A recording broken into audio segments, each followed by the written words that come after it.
नमस्ते। अक्सर ये सवाल मन में आता है कि हमारे लैपटॉप और फ़ोन घंटों चलने के बाद भी आखिर इतने गर्म क्यों नहीं होते। आज हम उस छिपी हुई इंजीनियरिंग की दुनिया में उतरने वाले हैं जो हमारे गैजेट्स को ठंडा और एकदम तेज रखती है। तो चलिए इस कमाल की टेक्नोलॉजी को थोड़ा करीब से समझते हैं। लैपटॉप हो या कोई गेमिंग कंसोल, उन पर बने ये जालीदार छेद यानी कि वेंट्स को देखकर कभी ख्याल आया है कि ये आखिर होते क्यों हैं? देखिए, ये डिज़ाइन सिर्फ शक्लो सूरत के लिए नहीं है, ये तो डिवाइस की सेहत और उसकी परफॉर्मेंस के लिए बहुत बहुत ज़रूरी हैं। इनको डिवाइस का रेस्पिरेटरी सिस्टम यानी सांस लेने का सिस्टम भी कह सकते हैं। तो चलिए शुरुआत करते हैं एकदम बेसिक चीज़ से, यानी कूलिंग स्लॉट की बनावट से ही। देखते हैं कि ये गर्मी से बचाने वाली पहली दीवार आखिर दिखती कैसी है। तो सवाल उठता है कि ये कूलिंग फैन स्लॉट आखिर है क्या भला? अगर बिल्कुल आसान भाषा में समझें तो ये डिवाइस की बॉडी में बनाया गया एक बेहद सटीक, सोच समझकर डिजाइन किया गया रास्ता है। इसका बस एक ही काम है, हवा को अंदर बाहर आने जाने देना। और हाँ, ये बात समझनी बहुत जरूरी है कि ये सिर्फ ऐसे ही रैंडमली किए गए छेद नहीं है। नहीं, इनमें से हर एक कट, हर एक एंगल हवा के फ्लो को बेस्ट बनाने के लिए डिजाइन किया गया है।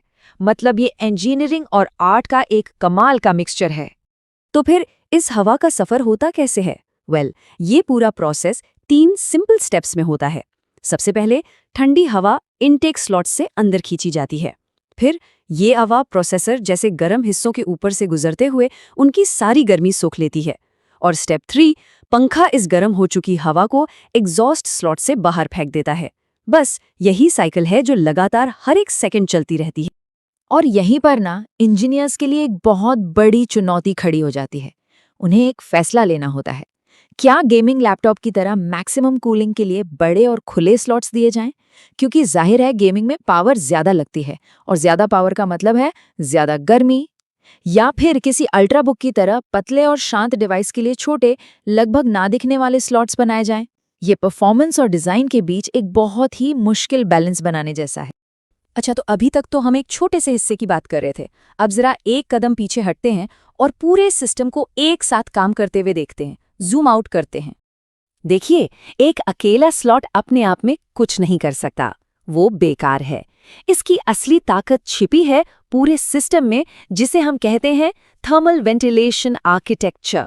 इसे एक टीम की तरह समझिए, जहां हर खिलाड़ी मिलकर काम करता है।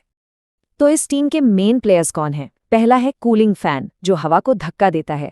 दूसरा है हीट सिंक, जो एक स्पंज की तरह सारी गर्मी सोख लेता है। फिर आता है हीट पाइप, जिसका काम है गर्मी को प्रोसेसर से उठाकर हीट सिंक तक पहुंचाना। और आखिर में हमारे हीरो वेंट्स और स्लॉट्स, जो हवा के लिए दरवाजे का काम करते हैं।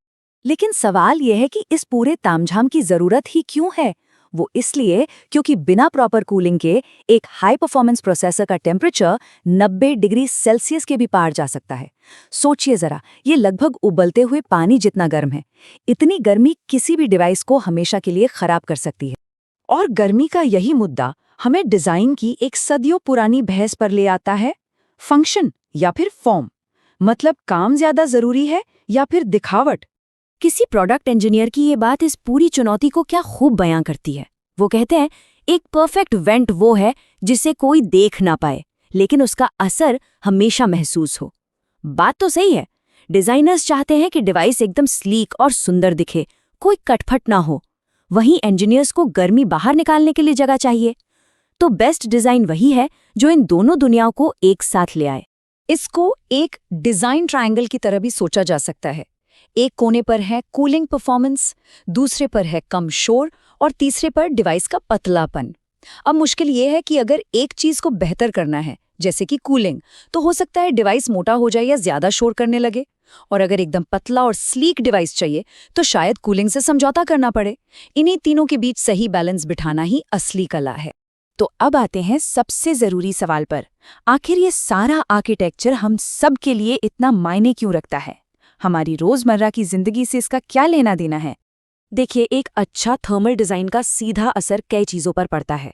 पहली बात, परफॉर्मेंस बेहतर होती है, डिवाइस गर्म होकर स्लो नहीं पड़ता। दूसरी बात, डिवाइस की लाइफ बढ़ जाती है क्योंकि उसके नाजुक पार्ट्स गर्मी से बचे रहते हैं। तीसरी बात, डिवाइस शांति से काम करता है, पंखे को ज्यादा शोर नहीं करना पड़ता। और चौथी और शायद सबसे ज़रूरी, इस्तेमाल करने का अनुभव। जब लैपटॉप को गोद में रखने पर वो गर्म नहीं लगता ना, तो उसके पीछे इसी कमाल के आर्किटेक्चर का हाथ होता है। तो कुल मिलाकर जो सबसे बड़ी बात है वो ये है कि किसी डिवाइस पर दिखने वाले ये छोटे छोटे स्लॉट्स असल में डिवाइस की परफॉर्मेंस और उसकी जिंदगी पर बहुत बड़ा असर डालते हैं। तो अगली बार जब किसी डिवाइस पर वो छोटे छेद नजर आए, तो ये याद रखना जरूरी है कि वो सिर्फ डिजाइन नहीं है, वो एक बहुत ही जटिल और जरूरी सिस्टम का चेहरा है जो हमारी डिजिटल दुनिया को पावर दे रहा है। और ये सब हमें एक बहुत ही दिलचस्प सवाल पर लाकर छोड़ देता है। जैसे जैसे डिवाइस और भी छोटे और भी ज्यादा पावरफुल होते जा रहे हैं, तो सवाल ये है कि भविष्य में कूलिंग का क्या होगा। इंजीनियर्स इन्हें ठंडा रखने के लिए कौन सी नई नई तरकीबें निकालने वाले हैं? शायद ये हमारी अगली पड़ताल का टॉपिक हो सकता है। हर पीसी बिल्ड के आखिर में ना एक फाइनल बॉस इंतजार करता है।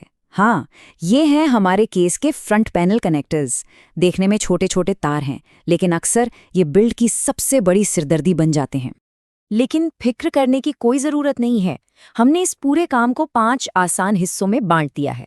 हम इन उलझे हुए तारों के जंगल से निकलकर सीधे कंट्रोल तक पहुंचेंगे। तो चलिए शुरू किया जाए। हाँ, हम सब जानते हैं इन छोटे और जिन पर ठीक से कुछ लिखा भी नहीं होता, इन तारों का गुच्छा देखकर किसी भी पीसी बिल्डर को घबराहट हो सकती है। सही कह रहा हूं ना? ऐसा लगता है जैसे कोई मुश्किल पहेली सुलझा रहे हों। कई बिल्डर्स के लिए तो सच में यही है।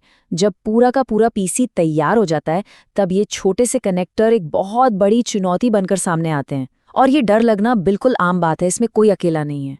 तो क्या हो अगर इस डर को हमेशा के लिए खत्म कर दिया जाए? आज का मकसद यही है कि इस काम को इतना आसान बना दिया जाए कि ये चुटकियों का खेल बन जाए। देखिए, ये भले ही तारों का जंगल लगता हो, लेकिन असल में यहाँ सिर्फ 4 तरह के कनेक्टर होते हैं।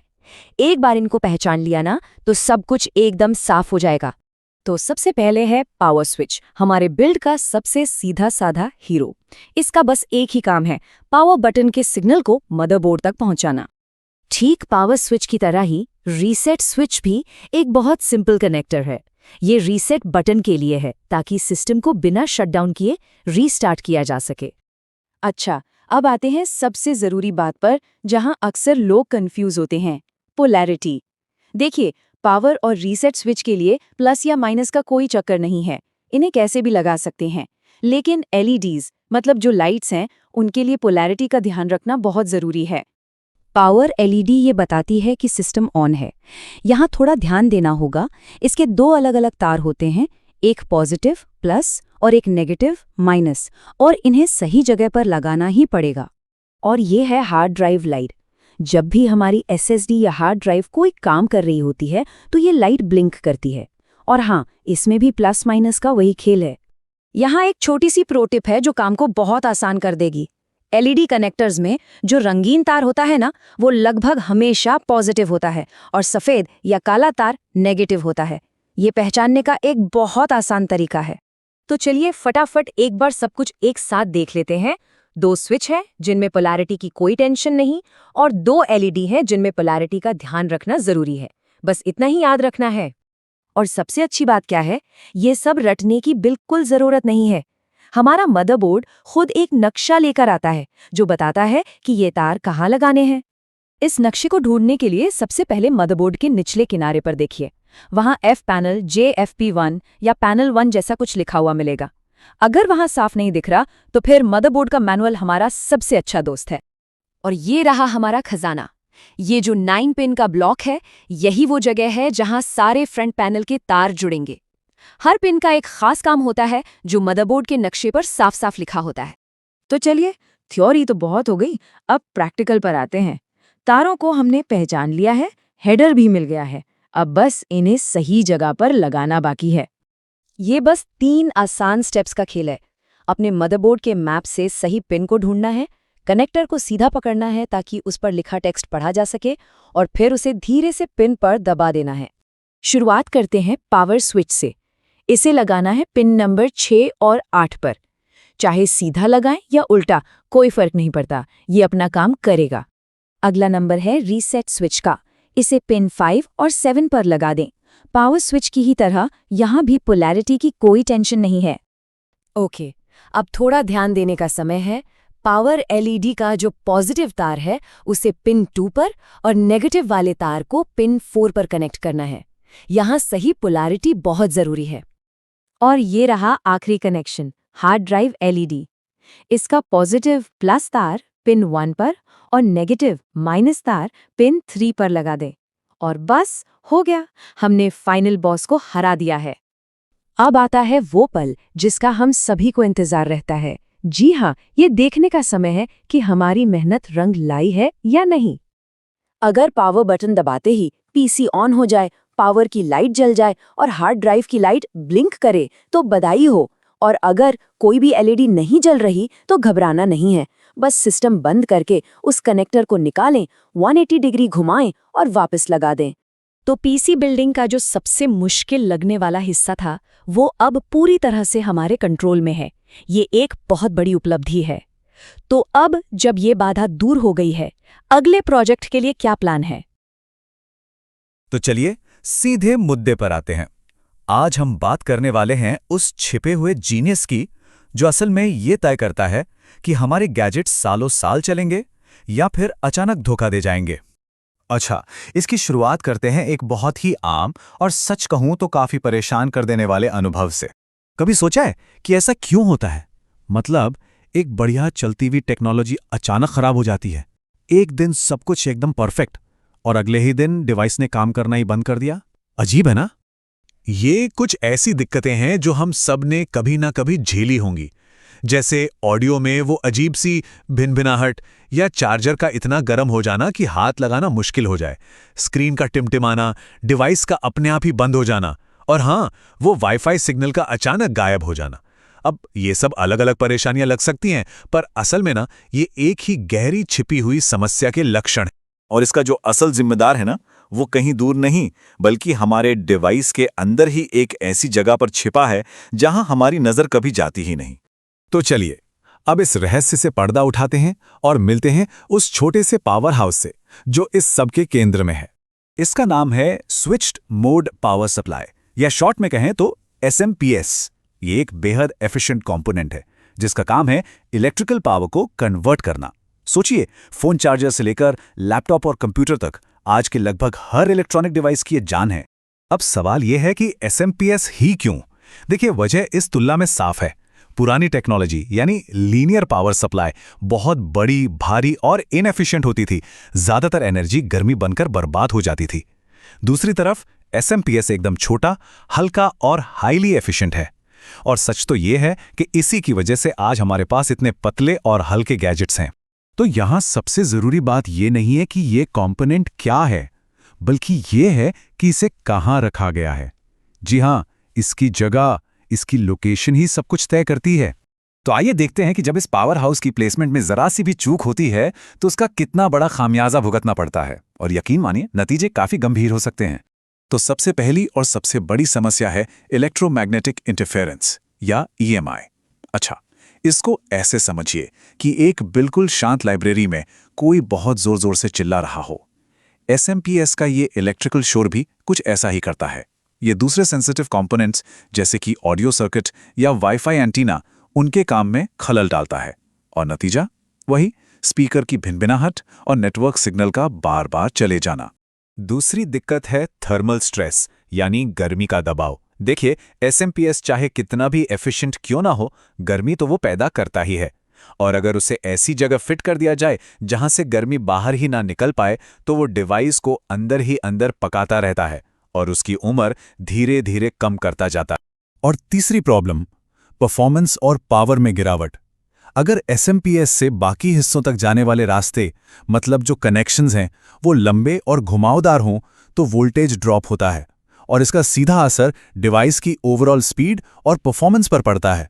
तो अब सबसे दिलचस्प सवाल यह है कि इंजीनियर्स इन मुश्किलों से निपटते कैसे हैं।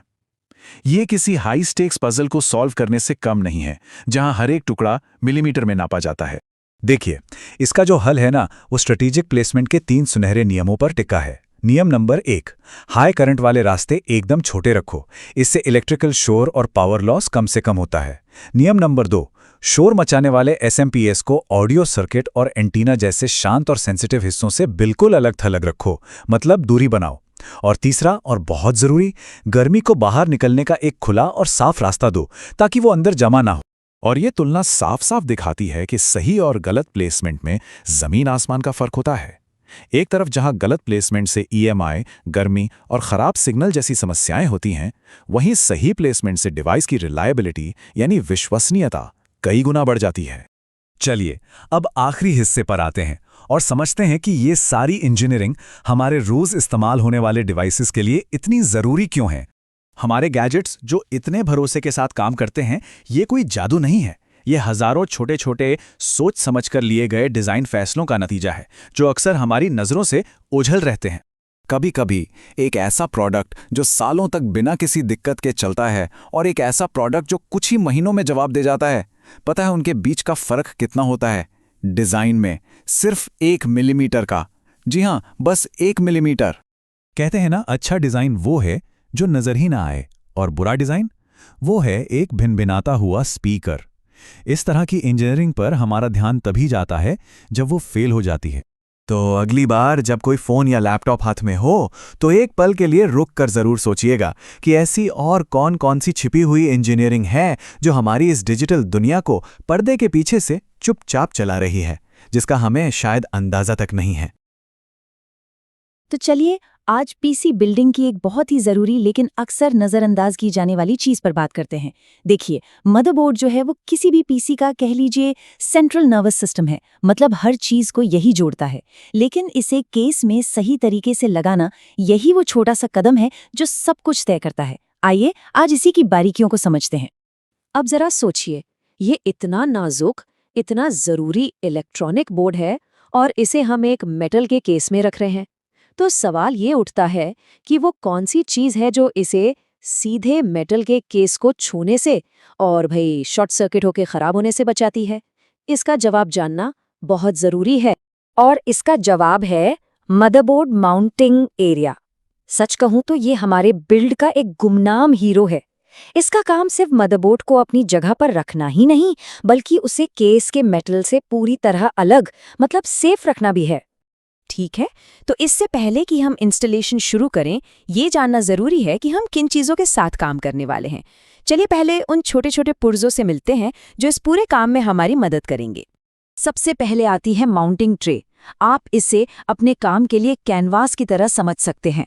ये केस के अंदर की वो मेटल प्लेट है जिस पर सारा खेल होना है। और अब मिलिए आज के असली स्टार से, स्टैंड ऑफ। देखने में ये सिर्फ छोटे से स्क्रू जैसे लगते हैं, लेकिन यकीन मानिए पूरे बिल्ड में शायद ये सबसे ज़रूरी पुर्जे हैं जिन्हें आप हाथ लगाएंगे। इन्हें ऐसे समझिए जैसे ये छोटे छोटे पिलर या खंबे हैं। इनका सिर्फ एक ही काम है, मदरबोर्ड को मेटल केस से थोड़ा ऊपर उठाकर रखना ताकि कोई बड़ा भयानक इलेक्ट्रिकल शॉर्ट सर्किट ना हो जाए। यहाँ पर एक बहुत बड़ी गलती होती है, खासकर नए बिल्डर्स से। वो स्टैंड ऑफ और स्क्रू में फ़र्क नहीं समझ पाते। याद रखें, स्टैंड ऑफ का काम है बोर्ड को ऊपर उठाना, उसे केस से दूर रखना, और स्क्रू का काम है उस बोर्ड को स्टैंड ऑफ के ऊपर कसना। दोनों का काम बिल्कुल अलग है। तो चलिए, थियोरी तो बहुत हो गई, अब वक्त है इसे असल में करके देखने का। आइए स्टेप बाय स्टेप समझते हैं कि मदरबोर्ड को सही तरीके से कैसे लगाया जाता है। प्रोसेस काफ़ी सीधा है। पहला काम, मदरबोर्ड और केस में रखकर देखिए कि कौन से छेद मदरबोर्ड के छेदों से मैच कर रहे हैं। फिर दूसरा स्टेप, बोर्ड को बाहर निकालिए और सिर्फ उन्हीं मैचिंग छेदों में स्टैंड ऑफ लगाइए। तीसरा, अब आराम से बोर्ड को वापस उन स्टैंड ऑफ के ऊपर रखिए और पीछे के पोर्ट्स को जगह पर बिठाइए। और आखिरी स्टेप, स्क्रू लगाकर कस दीजिए। लेकिन हाँ, बस उतना ही कसना है जितना ज़रूरी हो, ज़्यादा टाइट बिल्कुल नहीं करना। तो सही तरीका तो हमने देख लिया, पर ये इतना ज़रूरी क्यों है? क्या होगा अगर इसमें कोई गलती हो जाए? चलिए अब समझते हैं कि इस एक छोटे से स्टेप को गलत करने के क्या अंजाम हो सकते हैं। अगर स्टैंड ऑफ का इस्तेमाल नहीं किया या उन्हें गलत जगह लगा दिया तो आप बहुत बड़ा खतरा मोल ले रहे हैं। सबसे पहला और सबसे भयानक खतरा है शॉर्ट सर्किट का, जो आपके हज़ारों रुपए के कंपोनेंट्स को एक झटके में जला सकता है। इसके अलावा बोर्ड पर गलत जगह से दबाव पड़ने पर वो मुड़ सकता है, यहाँ तक कि टूट भी सकता है। तो ये इलेक्ट्रिकल शॉर्ट है क्या चीज़? देखिए, सीधे सीधे कहें तो इसका मतलब है बिजली का गलत रास्ते पर चले जाना। जब मदरबोर्ड का कोई हिस्सा सीधे मेटल के इसको छूता है तो करंट उन सर्किट्स में दौड़ जाता है जो उसके लिए बने ही नहीं है, और नतीजा सब खत्म। सिर्फ 1 मिलीमीटर, जी हाँ, बस इतना सा गैप। यही वो फासला है जो एक चलते फिरते पावरफुल पीसी और एक बहुत ही महंगे पेपरवेट के बीच होता है। तो इस काम को सही से पूरा करके आपने सिर्फ एक पुर्जा नहीं लगाया है, आपने अपने पूरे पीसी बिल्ड के लिए एक मजबूत, एक सुरक्षित नींव तैयार की है। तो चलिए सबसे जरूरी बातें एक बार फिर से दोहराते हैं। पहला, हमेशा, और मेरा मतलब है हमेशा, स्टैंड ऑफ का इस्तेमाल करें। दूसरा, सिर्फ उन्हीं छेदों में स्टैंड ऑफ लगाएं जो मदरबोर्ड के छेदों से मेल खाते हैं। तीसरा, हमारा मकसद बोर्ड को ऊपर उठाना और उसे सुरक्षित करना है। और आखिरी बात, स्क्रू को बस आराम से कसें, ज्यादा ताकत लगाने से फायदे से ज्यादा नुकसान हो सकता है। ये भले ही एक छोटा सा मेटल का टुकड़ा हो, लेकिन सच तो ये है कि ये आपके सपनों के पीसी की नींव है। और अब जब ये नींव इतनी मजबूती से रखी जा चुकी है तो सवाल ये उठता है कि इस पर क्या शानदार चीज बनाई जाएगी। कभी सोचा है कि जब हम ऑनलाइन कुछ ऑर्डर करते हैं तो वो चीज़ हमारे दरवाजे तक इतनी जल्दी, इतनी सटीकता से पहुंच कैसे जाती है? आज हम उन्हीं अदृश्य सिस्टम्स की दुनिया में गोता लगाने वाले हैं जो हमारी इस तेज रफ्तार दुनिया को मुमकिन बनाते हैं। और ये सब कुछ एक बहुत ही दिलचस्प सवाल से शुरू होता है। जरा सोचिए, लाखों चीजों का एक पहाड़ है और शर्त यह है कि उनमें से एक भी चीज गुम नहीं होनी चाहिए। सुनने में तो नामुमकिन सा लगता है ना? लेकिन इसका एक जवाब है, और ये जवाब जितना सीधा साधा है उतना ही पावरफुल भी है। तो ये जो इतनी बड़ी पहेली है, इसका हल किसी बहुत कॉम्प्लेक्स टेक्नोलॉजी में नहीं, बल्कि एक बहुत ही सरल, एक बहुत ही बुनियादी आइडिया में छिपा है। और वो आइडिया है ये। तो इस पूरे सिस्टम की नींव क्या है? वो है एक स्टोरेज बे। सुनने में ये बहुत मामूली सा शब्द लगता है, लेकिन यकीन कीजिए, सारा खेल यहीं से शुरू होता है। यहीं से ऑर्डर यानी व्यवस्था पैदा होती है। तो असल में एक स्टोरेज बे होता क्या है? देखिए, ये सिर्फ एक खाली शेल्फ नहीं है। सोचिए, इसका एक असली फिजिकल पता है, बिल्कुल हमारे घर के पते की तरह, और एक डिजिटल पता भी है, जैसे हमारा ईमेल एड्रेस। इसे एक बहुत बड़ी लाइब्रेरी की एक सुपर ऑर्गेनाइज शेल्फ की तरह समझिए, जहां हर किताब की अपनी एक फिक्स्ड, एक यूनिक जगह होती है। और मजे की बात यह है कि हर बे स्मार्ट होता है। इसकी अपनी एक यूनिक डिजिटल आईडी होती है, मतलब इसका अपना एक डिजिटल पता। इसमें सेंसर लगे होते हैं जो बताते हैं कि इसमें कितना वजन रखा है और कितनी जगह खाली है। ये तापमान और नमी तक पर नजर रखता है, और कौन कब आया गया इसका पूरा रिकॉर्ड रखता है। तो ये सिर्फ एक जगह नहीं, बल्कि एक इंटेलिजेंट यूनिट है। लेकिन अगर ये सिस्टम ना हो तो? एक पल के लिए कल्पना कीजिए कि ये सारी व्यवस्था अचानक गायब हो जाए, तो क्या होगा? बस एक शब्द में जवाब है, अराजकता। और ये अराजकता दिखती कैसी है? देखिए, एक तरफ चीजें गुम हो रही हैं, काम में बहुत ज्यादा देरी हो रही है और रिसोर्सेज बर्बाद हो रहे हैं। वहीं दूसरी तरफ इस सिस्टम के साथ हर चीज पर पूरी नजर है, काम अपनी पीक एफिशिएंसी पर चल रहा है, और हर फैसला अंदाजे से नहीं बल्कि डेटा के आधार पर लिया जाता है। तो ये समझना जरूरी है कि ये सिस्टम सिर्फ चीजों को नहीं बचाता, ये बिजनेस और समय दोनों को बचाता है। तो सवाल ये है कि आखिर यह व्यवस्था काम कैसे करती है? चलिए, इसके पीछे के दिमाग को, इसके लॉजिक को समझते हैं। इसे ऐसे समझिए जैसे कोई बहुत ही होशियार लाइब्रेरियन हो, जिसे पता है कि कौन सी किताब कहाँ रखी है और उसे आगे कहाँ जाना है। किसी भी आइटम का सफर या इन 4 लॉजिकल स्टेप्स से होकर गुजरता है। सबसे पहले आते ही उसे स्कैन किया जाता है, उसका वजन लिया जाता है और उसे मापा जाता है। फिर सिस्टम सेकंडों में उसके लिए सबसे परफेक्ट जगह ढूंढ लेता है। वहां पहुंचने के बाद उस पर रियल टाइम में नजर रखी जाती है, और जैसे ही उसकी जरूरत पड़ती है, सिस्टम उसे अपने आप अगले सफर के लिए तैयार कर देता है। सब कुछ ऑटोमेटिक, सब कुछ एकदम सटीक। और ये सब मुमकिन कैसे होता है? इस तरह के डेटा से। हर आइटम की एक आईडी है, उसे किस बे में रखा गया है उसका पता है, उसका स्टेटस क्या है, सुरक्षित है या भेजने के लिए तैयार, और उसे आखिरी बार कब और कितने बजे मूव किया गया था।